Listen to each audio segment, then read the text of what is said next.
Welcome to the Strong Enough podcast, where we talk about the challenges and celebrate the triumphs of people just like you. I'm your host, Claudia. Today's guest is going to share how you can stop the love life disappointments. He talks about the strategies you can use to unlearn unhealthy love behaviors and learn how to love better. Please help me in welcoming Dr. Thomas Jordan. Good morning, Dr. Jordan. How are you today? Oh, very good. Thank you for inviting me. Well, I appreciate you coming. I am really interested in what we're going to talk about today. So why don't you tell the audience a little bit about yourself? Yes, I'm a clinical psychologist, psychoanalyst here in New York City. I work on the Upper West Side. I have a private practice. I'm a faculty member of NYU postdoc. I've been researching love life issues for over 30 years. I wrote a book, Learn to Love, Guide to Healing Your Disappointing Love Life in 2019. And I'm very interested in helping people figure out what they've learned about love relationships that's not working for them in their adult love life. I love that. And, I have to tell a little secret. So I have heard from some of our viewers and listeners that they are a bit afraid of therapists or psychologists or any type of psychoanalyzation. So that's why I'm bringing you straight to them. So there's no excuse anymore. How did you land on this topic and become so interested in helping others solve their love life? Yes, three things. The first one was seeing a lot of people in my office over the years who were struggling with love life issues. And so many of them were repeating patterns over and over again in their love life, things they learned earlier in life that they were unconscious of. They weren't aware that they had learned these things, and they were unhealthy and they were replicating in their adult love life. So I also realizing that these patterns don't change unless people become aware of them and begin the process of change. So I began to collect information and collect just observations of what was going on until some patterns started to become clear in my mind. The other thing is I changed my own love life. I spent a lot of time struggling with disappointment in my love life, realizing after my personal therapy experience showed me some of these patterns and I became aware of them. I made changes. I got married a year and a half later. I've been married for 27 years to my wife, Victoria, whom I work with in my private practice. Not as a patient, but as a colleague. I had to clarify that. 27-year therapy. That's right. Well, the other way around, but we won't talk about that, right? Yeah, right. I wanted to distill what I had learned in my own personal therapy, my own personal change experience, to see if I could write something that people could use in a book that would help them make change or become aware of the steps toward making change. And the third thing is this divorce statistic that's been hanging around forever and ever. And the latest rendition of it that I've become aware of, it's the 50% divorce rate for first marriages, 60 for second, and 73 for third. And when you look at that increase, you see that basically, I believe that what people are doing is they're making mistakes in their love lives, unaware, they're repeating them again and again and again. Unfortunately, until they reach a state of what I call resignation. Mm-hmm. And I'm aware that there's quite a few people at this resigned place, because at my blog, the Love Life Learning Center, I wrote a post once, living without love in your life. And boy, did I get a lot of commentary on that really helped me understand that there are a lot of people in that state of resignation where they've been hurt too many times and they figure love's too dangerous. Forget this. I don't want anything to do with it. And that's tragic. It's not only tragic that there was the hurt and disappointment to begin with, but when people swear off a love, it's too difficult, that's too hurtful, that's another tragedy. So something has to be done about this, I believe. I agree with you 100%. I appreciate so much of what you just said. We're going to talk about all that, but the first thing I want to ask you is how difficult is it for you and your wife to successfully work together every day? Well, you pointed out the important word, work together. And that has two meanings in your question. The first is that I work with my wife. She's a clinical social worker, a psychoanalyst. So she and I share a practice. So we literally work together. Mhm. But I also believe to have a successful relationship, you have to work together. And that's a big theme that I believe working on your love life involves being able to communicate with your partner about the importance of issues in your relationship, solve problems together, reach a point of compromise. And that depends on being able to keep the communication lines open through the course of the relationship. So that's a very important working together in that sense as well. I'm so glad you pointed that out because I do believe so many people think that the perfect relationship is easy and it Ah, should just flow mm. naturally and it shouldn't be any effort. Will you talk about that for a moment? Yeah, only in romance novels. But in the real world, when you marry someone, he or she is different than you are. We're all unique individuals. So there may be points of agreement, points of compatibility, but there's also going to be points of disagreement, differences. And those disagreements and differences are basically where the work has to take place, because in order to have a relationship, people have to reach the state of compromise where they at least see each other's position and are able to negotiate a sense of, okay, you don't get everything you want, I don't get everything I want, but we agree that this is the best way to proceed. And that really allows a relationship to solve the kind of problems that if you don't work on it, they build up over time and they really become the reason why people grow distant to each other and eventually split up. So it's very important. Easy loving.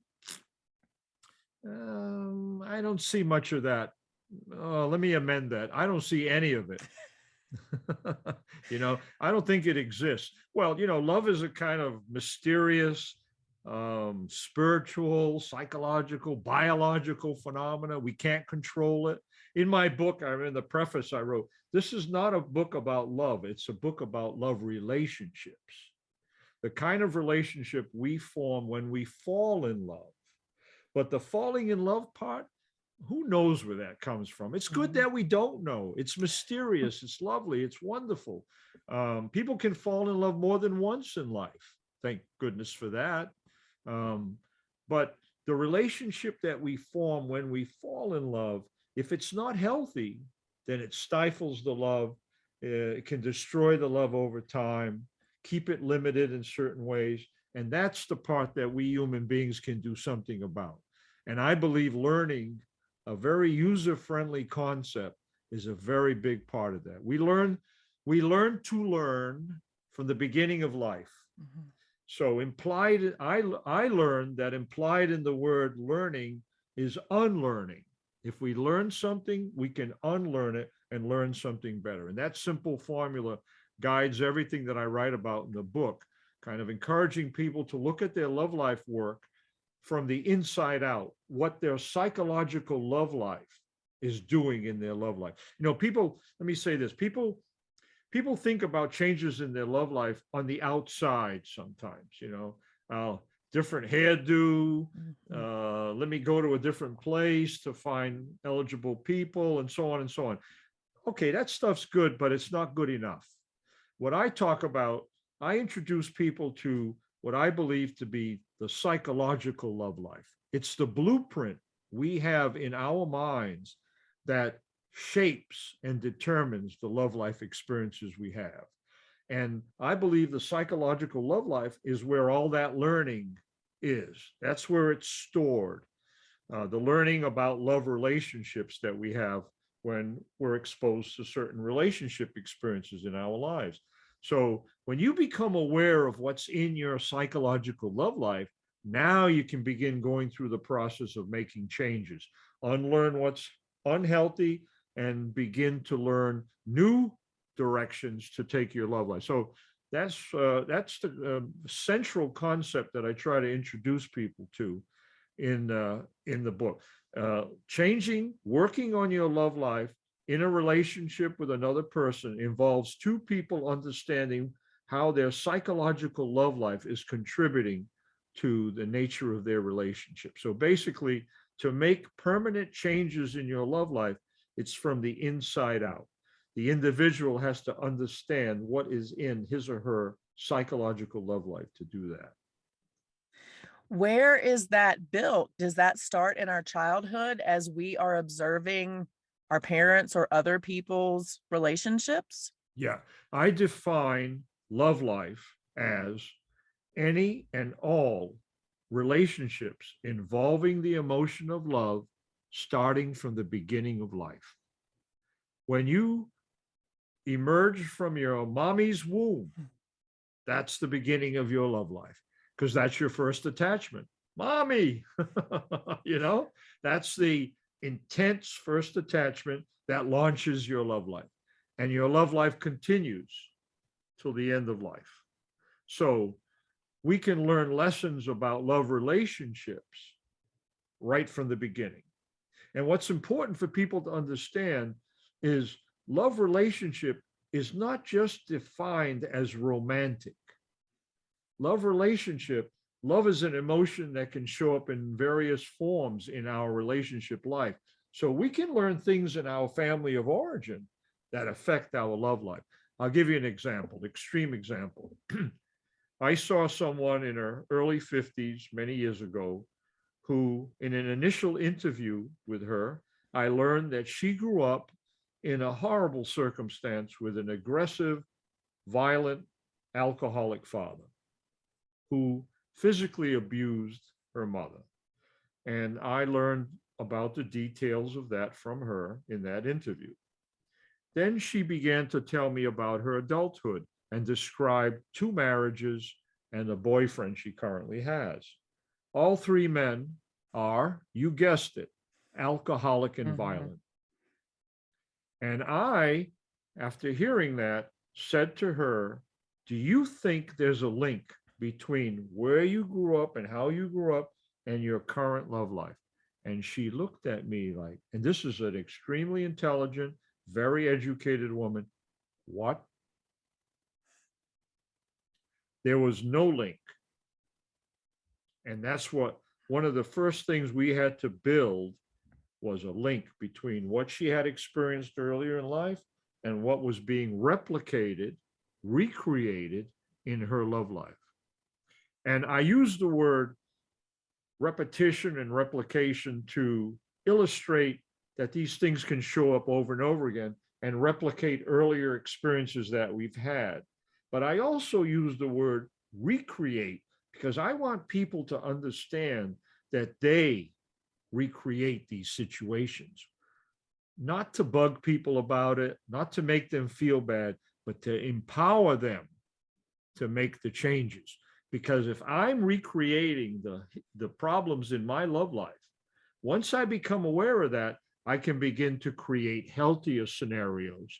For example, in a situation such as the one I just described, helping this person realize that abuse has to be banished from her love life, and learning how to tell who's respectful and who isn't, respect being the opposite of abuse, is a very important sensitivity to develop in somebody's consciousness. So the more conscious she becomes of who she's dating and how they're treating her, and that can become part of the therapy or part of the personal exploration and understanding that's developed, the more she can discriminate and say, oh, no, this is the same kind of guy I end up with. He's out. This one over here is a respectful fellow. Let's take a look at him for a while and see if it's consistent. So that's the kind of support that a therapy experience can provide as people go through these changes and start creating a new direction in their love life experience. What I find so interesting about the statistic you gave earlier about divorce, and I did not know that. I knew the 50%, which is kind of thrown out there, 50% of marriages end in divorce. I did not realize that the second was 60 and the third was even higher than that. Most things that we do in life, we expect to get better as we do them. Uh-huh. If I went out and trained for a 5K and I trained one way and had one time, and then I did the same thing but had a worse time, I think that I would quickly realize that something wasn't working. Uh-huh. Why do you feel like when it comes to love, we are so blind and we just continue those same patterns even when they don't work? Um, because of the dirty word familiar. Mhm. And notice that the root of familiar is family. The family of origin is a very intense classroom where children learn how to relate to others, especially in relationships involving love. And when they learn these lessons, they become familiar. They become the default, the place where children go to understand what love is like. And we don't teach about love relationships in school, if you've noticed. Mhm. If you ask someone, what did you learn about love? If I stop someone out in the street, they'd probably think I'm weird, number one. But number two, they would look at me with a look like, what are you talking about? What I learned about love relationships? Like what? I don't know. Most people don't know what they've learned about love relationships. Yet it's a very important question if you think about it. So the familiarity of these learnings that we experience in our early life can be replicated with such a devotion to doing that over and over again because it feels like home. It's Mhm. familiar and it's not done consciously. And this is something to understand that the mind can create experience unconsciously. And that's a very important thing because so much of unconscious experience can be unhealthy. It can also be healthy too, by the way. I just want to make that comment. If you grow up in a home where mom loves dad and dad loves mom, and you see evidence of it, and you see them working out problems when problems occur, and people talk about their feelings and experience, you'd be learning a lot of great stuff about healthy relationship experiences. You'd be bringing that into your love life, and chances are looking for a partner that replicates that for you, with you. You'd kind of gravitate towards these people because that's what you've been familiar with. And chances are that good stuff would show up in your love life. And even if it didn't, it might show up the second time around Mhm. because it's ingrained, it's learned early. So I don't want people to think that is what you learn from your family of origin is just destined to be unhealthy. Not at all. And what goes along with that is that a lot of people recreate healthy stuff in their love life and they don't even know they're doing it. They do it because that's what they've learned and they're doing the same thing in their love life and it's not something they think about. Okay. But when it's unhealthy, that consciousness of what's going on becomes 10 times more important because it's my belief and my experience as a psychologist that teaches me that when it's unhealthy, the only way you're going to break that pattern is by using the power of consciousness. Consciousness is a wonderful asset. And when coupled with learning, it gives people the capacity to begin to challenge these things that we've learned. In my book, I talk about what I call the unlearning method. It's a 3-step method. The first being to identify consciously what these replicating patterns are, what we've learned. The second step is to challenge them, to disrupt them, to become aware very intensely that these things are unhealthy and they're derailing your love life. They're creating disappointment over and over again. And the third step is to become aware of how you might shift your love life in a new direction. And the new direction is oftentimes predicted by the opposite. If I grew up in an abusive home, I really have to practice respectful love relations. If I've been abandoned as a child and I find unavailable partners and replicate that abandonment, I really have to think about commitment and look for partners who possess that ability. If I grew up in a home where there was neglect, for example, I have to think about what devotion looks like in a relationship where people are devoted to each other. And there's in my book, I collected 10 unhealthy relationship experiences that kept showing up in my practice over the years. The kinds of things people were exposed to that they learned a lot of unhealthy things from. So the opposite of these unhealthy experiences gives us a little bit of a structure, a little bit of an idea of where the change could go in order to have a healthier relationship experience. So it's something to work on. We're back to the working on your love life idea. It always comes back to doing the work. Do you ever have to caution people, or do you see people who maybe take it too far to the other extreme? So for example, the person who dealt with abandonment and now has to work on commitment is maybe too clingy. I think too clingy is different than commitment. I'm going to separate out clinginess. There is an unhealthy relationship experience in my list called dependency. Dependency can be taught, that this is the way you are in a relationship. It breeds insecurity. It breeds a sense of neediness, right? And people, for example, you just touched on something that I dealt with. I grew up in a home where my mother had never really separated from her parents. They lived upstairs, and she remained dependent her whole life. So along with that dependency, she was controlling. In order to satisfy the dependency, she would keep the people she was dependent on under control. So I learned when I left home, I learned that eligible women were dependent and controlling. And when I went into a relationship, I either found a dependent, controlling woman, or I imagined they were when they weren't. That's how strong that lesson was in my mind.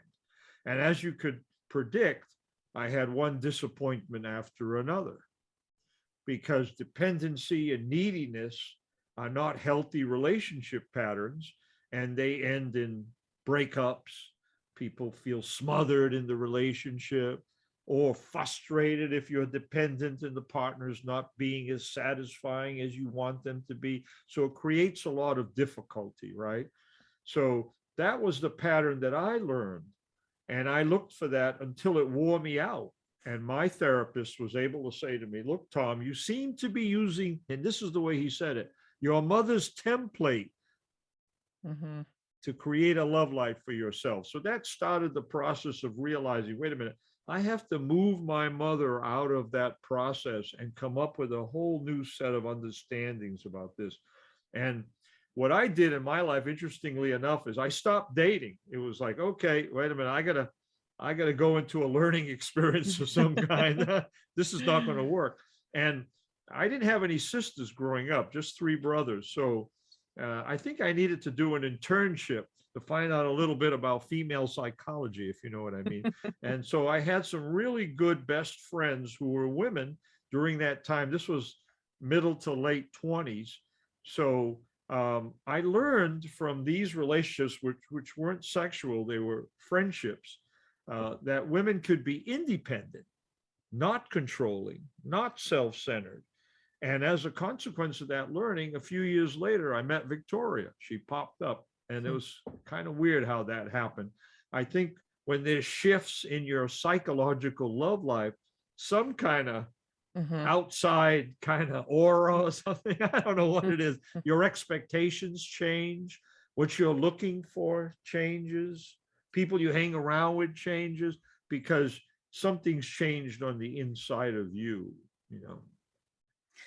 I completely agree with you, and I've heard that a lot, that as you make the changes in yourself, you exude a different type Exude. I of like energy. that. So, I completely agree with you. Osmosis, osmosis. There you Right. go. I'm a big fan of that. Right. How do people know when it's time for them to start working on their love life? Um, repetitive patterns. Uh, uh, the disappointing love life, if you think of it as a condition, has a lot of this replication and repetition in it. What that's doing is that's giving you a clue that something was learned and it's being reapplied over Mhm. and over again. Um, so that's a little bit of insight there to see that and to say to yourself, okay, I'm doing the same thing over and over again. I'm finding the same kind of partners over and over again. Maybe it's time to sit back, take a look at my love life on the inside a little bit. What am I expecting in my love life? What am I looking for?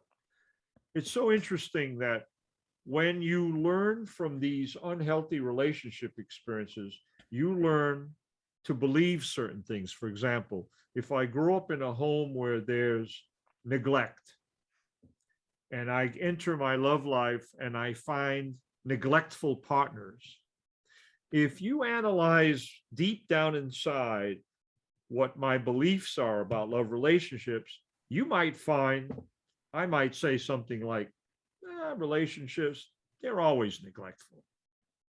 Neglect is a part of love life. Wait a minute. You're saying that because you grew up in a situation where there was a lot of neglect. You've had neglectful relationships in your adult life.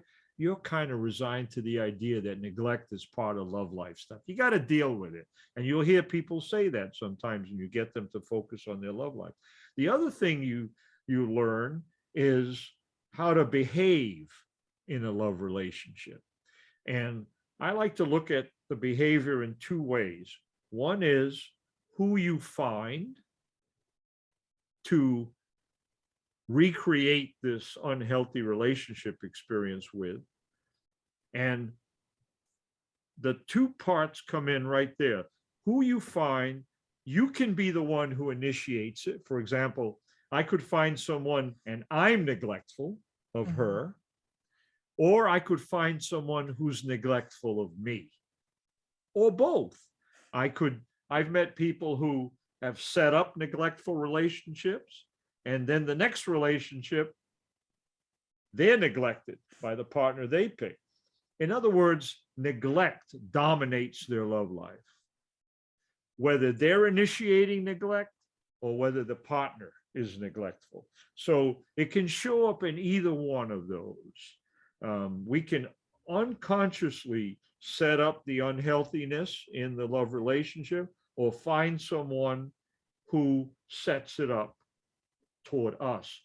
And again, we're back to the mystery. How do people find other people who will replicate the Mhm. unhealthy stuff they've learned in their love life? Back to the mystery. Maybe you see evidence. Uh, maybe there's a unaware kind of something that shows up that tells you, who knows? But if you look at people's love lives when they're unconscious of what they're replicating, like the example I gave earlier, you'll see repetition over and over. Different people, different circumstances, same issue. I have a person in my practice a while back who was abandoned by a parent and found unavailable partners over and over and over again. And she would say to me, boy, they looked available when I first met them. They looked like they really wanted a relationship. They were into me. I was really, but soon as we formed that so-called commitment, then the unavailability started, came to the surface. It left me thinking, did you see something about this guy at the beginning? And that's a hard one to come to terms with. It's like, no, I saw his hair was combed, he had money in his pocket, nice car outside, you know. What are you telling me? You're telling me that the guy is one of these men that I find who replicates this unhealthy thing that's been controlling my love life for so long? Yes. And so I would encourage someone like her to look at what happens in the first date. I'll give you another example of this. Another woman said to me, I'm always finding controlling men. So we were working on that, and this controlling pattern was replicated in her love life as well. So she told me, I inquired about one of the relationships and asking questions about it. And I asked her, I said, do you remember the first date with this fellow? And let's see if control showed up. So she said, no, I'm convinced there was no control. I said, all right, let's look together and see. So she described the, upscale restaurant, everybody dressed up, wonderful evening, flowers. In the course of a conversation they were having after dinner, he's making an important point. She says, excuse me, I have to go to the bathroom. He says, wait. Let me finish first.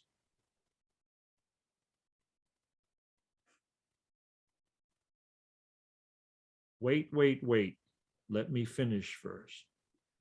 Ding, ding, ding, ding, ding, ding, ding. How could you say something like that to someone that has to go to the bathroom? You're so focused on completing the story that you want her to wait, hold herself until you go to the bath, until you're done, then she can go to the bathroom. There's a little too much control in that interaction.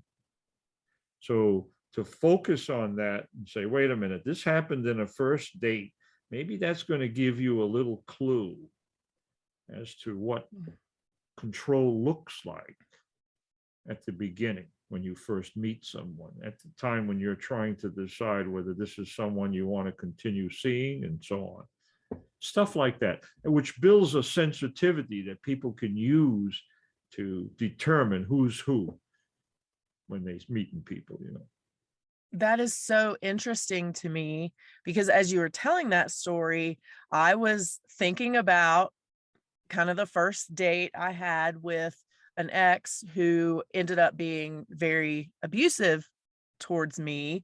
And I realized that in that first date, he ordered a bottle of wine for us, but he never asked, did I like red wine or white wine?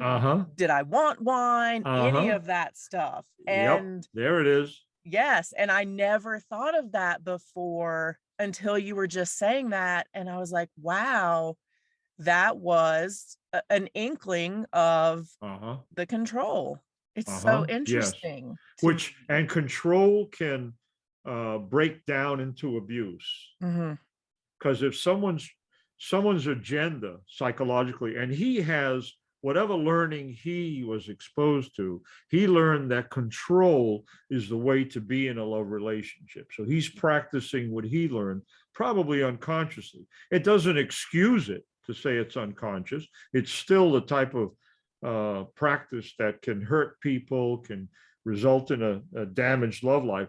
But just to point that out. So, and control is something that if people don't succeed at control, it's common for some people who are controlling to enter the abuse part as a way to make control work, to scare people into being controlled.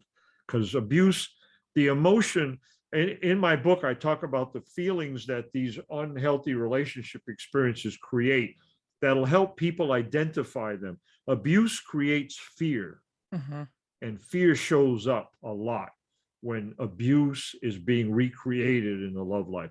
Control creates the feeling of being trapped. You have no choice, no input.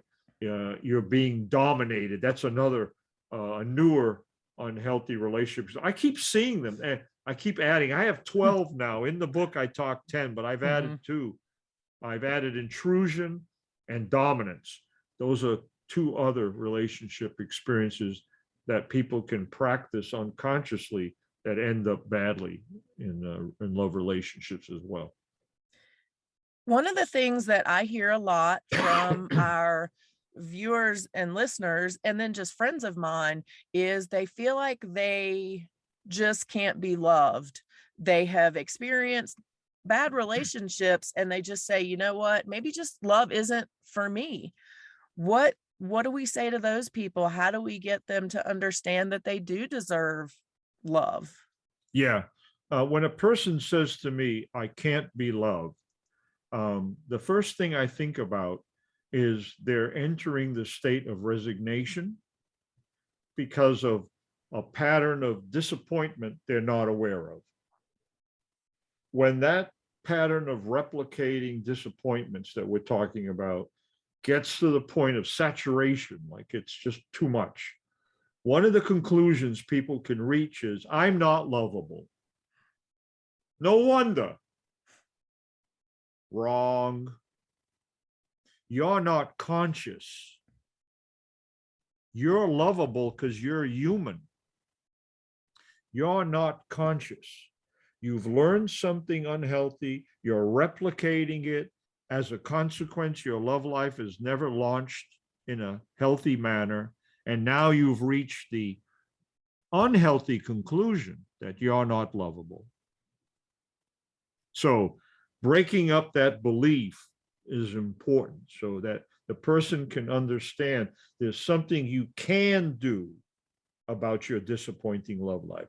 You can begin to become conscious of what you've learned from the relationship experiences you had in your life, so you can begin working with that learning and reach the point of being loved. Because if you are aware of what you do in love relationships that's unhealthy, you can change that because it's learned. You don't come into the world unlovable. Babies aren't born unlovable. Quite the contrary. They're cute. Mother Nature gives cute to the little ones so we adults can fall in love with them. She's very interested in her infants being loved, you know. Yeah. That is very true. And that made me think of puppies and kittens as well. Oh, they got it also too. very Absolutely. cute. Mother Nature's something else, boy. Super smart. Super everything's smart. small. Everything's small. Yeah.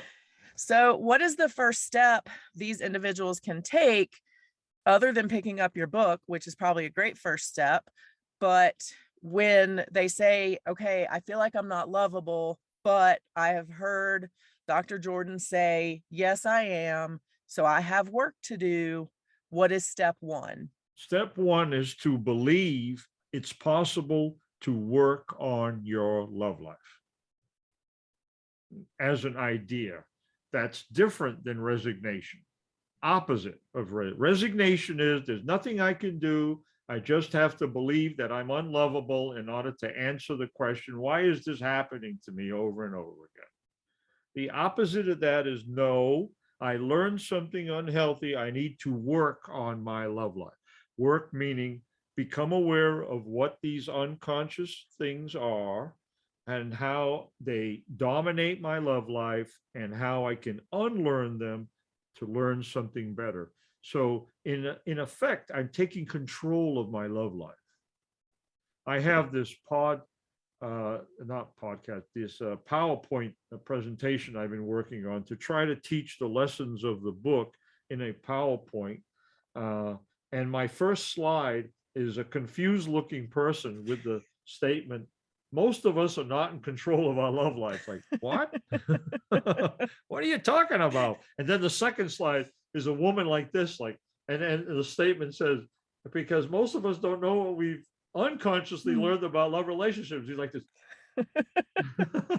I So feel like try to I've been get, those people. yeah, try to get the audiences. I think we all have to Mm. some extent or another to get audience to focus on that idea. If you're not in control of your love life, it feels out of control. You're doing something over and over again that's hurting you over and over again. It's time to make a change. If someone told you you're dancing wrong, let's go on the dance. I'm going to show you how to do the foxtrot. You got your feet going in the wrong way. So you'd learn something new. You'd become a successful dancer and you'd dance and enjoy it. Driving, I'm driving the wrong way.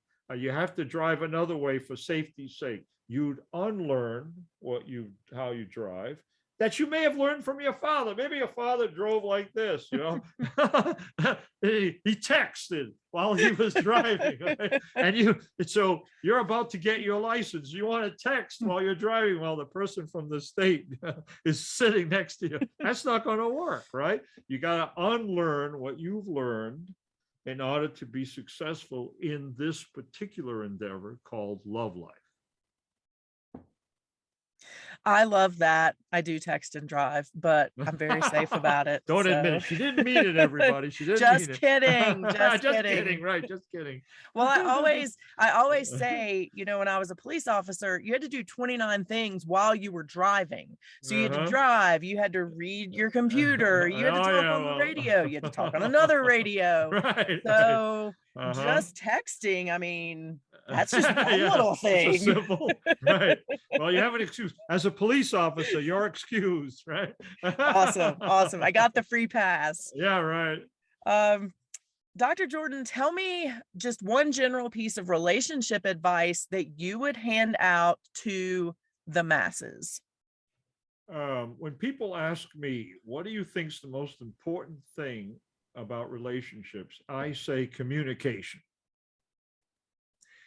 Communication is the most important. It's also one of the most difficult.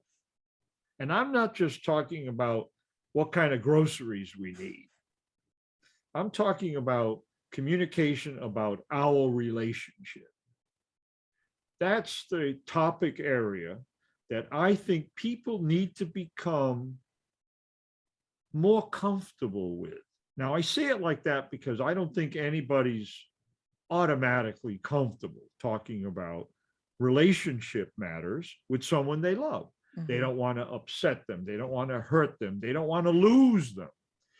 But those fears oftentimes inhibit people from learning how to talk to each other. Notice I'm using the word learning again. Learning how to talk to each other, which is a foundation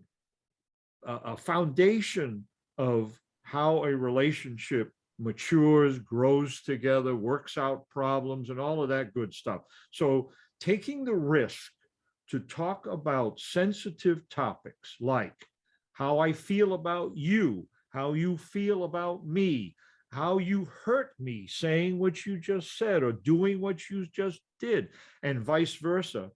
These kinds of communications permit people to heal hurts in a relationship and move forward. When communication doesn't happen, for whatever reason, in a relationship, people collect hurts. And I think there's a limited amount of space in the bag they're putting the hurts in. When the bag gets too full, that's when various behavior begins. People react, do things to intimidate. They express their unhappiness in various ways. And now you have a bag full of hurts, which is even harder to communicate about. So my recommendation is, from the beginning of a relationship, work together on being able to talk about how you feel about the relationship over time, again and again, because it's something that develops. It's something that people learn to do. They're working together on, and that's a wonderful tool to keep a relationship healthy, especially when you're in love. By the way, that little word in is quite something, you know. People say, Mm-hmm. oh, I love her, but I'm not in love with her. I love him, but I'm not in love with him. Wait a minute. Explain that word in. What is it, a bubble? We get in? Get in here. I'm in love with you. Get in here. It's quite a bubble, you know. There's a lot of great stuff happens when you get in the bubble. So it's a little word, you know. Love is a big word with a big L, and then in, the little word right before it. Where do they sell these bubbles? I know. Oh, we come into the world with it. And isn't it a wonderful phrase, fall in love? We fall down. Now, I mean, for those control freaks that want to think of love as absolutely something you can control, it doesn't make sense. Like, what do you mean fall in love? You should be able to make love happen. I'm sorry.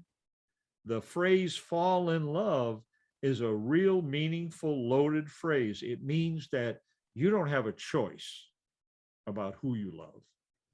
You have a choice about how you love, not who. Who is the universe? I mean, you know, whatever. How you love is going to be determined by what you've learned about love relationships. That is an amazing point. Absolutely. We are going to take a left turn here very quickly before I let you go. Now, I know that you don't have any tattoos. I love tattoos. I have a lot of tattoos. I have enough for both of us, Dr. Jordan. Okay, so all right. It's okay. But I'm going to ask you, if you had to get a tattoo and it's not going to hurt, it's not going to cost you any money, you can hide it when you need to, would you get a heart to represent love, or what would you get? If I have to admit this, and I've never thought of this before, I would get a heart with the phrase in love. I like it. I like it a lot. We won't tell anybody. Our secret. Yeah, except the millions of people that will listen to this. Other than them, no one will know. And I'll never admit where it is either, by the way. That will be just for you and Victoria. There you go. There you go. Dr. Jordan, you have been amazing. So where can people find you if they want to get your book, if they want to see you at your practice, if they want to come to the New York area and have a bagel with you?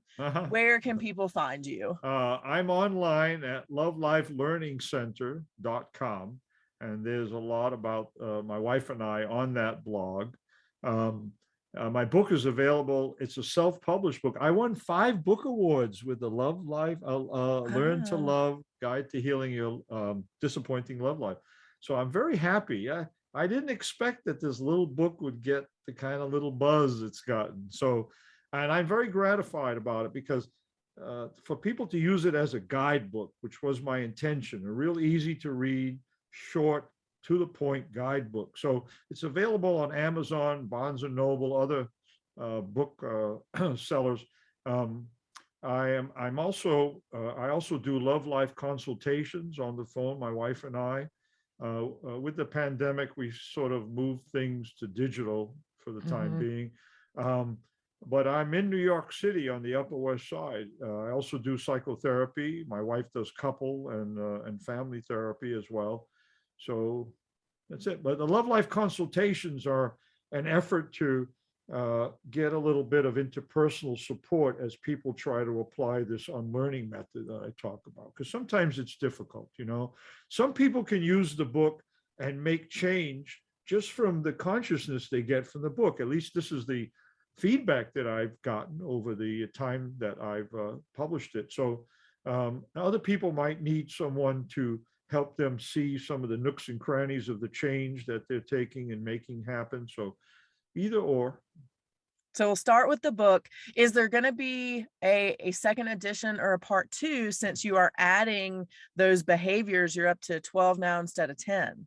Yeah, right now I'm excited about the PowerPoint presentation. And once the pandemic lets up a little bit more, I'm going to go to some audiences in the New York City area, start there, and give some talks with Q&As afterwards to really get a dialogue going about working on your love life.